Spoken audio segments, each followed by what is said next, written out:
भारताच्या सरन्यायाधीशांनी एक विधान केलं, ठीक आहे, की भारतातले बेरोजगार तरुण हे झुरळांसारखे आहेत, पॅरासाइट्स आहेत. पॅरासाइट्स म्हणजे दुसऱ्याच्या अन्नावर जगणारे. आणि बस काय झालं, तरुणाईचा राग अक्षरशः पेटला. आता या रागातून एका 30 वर्षाच्या तरुणाने कॉकरोच जनता पार्टी नावाची पार्टी काढली, पक्ष काढला, ठीक आहे. आणि अवघ्या 5-6 दिवसात 12 मिलियनच्या आसपास फॉलोअर्स. Oh my God. आता मला एक सांगा, भारताची लोकसंख्या एवढी तर नाही आहे ना जितक्या वेगाने हे सोशल मीडियावरचे त्यांचे फॉलोअर्स वाढतात आहे. मग हे नेमकं काय आहे?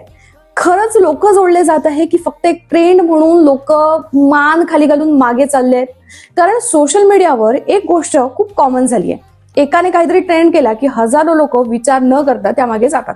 अर्थात त्यामागे व्ह्यूज मिळतात, मीम्स बनतात, फॉलोअर्स वाढतात आणि मग विषय कूल बनतो. मग कुणी थांबून हे पाहिलंय का की या कॉकरोच जनता पार्टीने जे मुद्दे काढले ते नेमके काय आहे, त्यांची भूमिका काय आहे, त्यांचा अजेंडा काय आहे, की फक्त राग आहे तरुणाईचा आणि त्या रागाला व्हायरल हे नाव मिळाले. आता आजकाल लोक मुद्द्यापेक्षा मोमेंटला जास्त फॉलो करतात. एक मेंढी पुढे गेली की बाकीच्याही मान खाली घालून मागे जातात. तसंच काहीतरी इथे होत आहे तर नाही ना? आणि मग त्यावर किंवा वेगवेगळ्या पक्षांचे नेत्यांचे फॉलोअर्स कम्पेअर करणारे फोटो, याचे इतके त्याचे इतके. मग आता याचा नेमका अर्थ काय? लोकशाही आता विचारांवर चालणार आहे की इंस्टाग्रामच्या आकड्यांवर? आता दुसरी बाजू ही आहे की जर हा फक्त तात्पुरता राग असेल तर काही दिवसांनी हा ट्रेंड शांत होईल.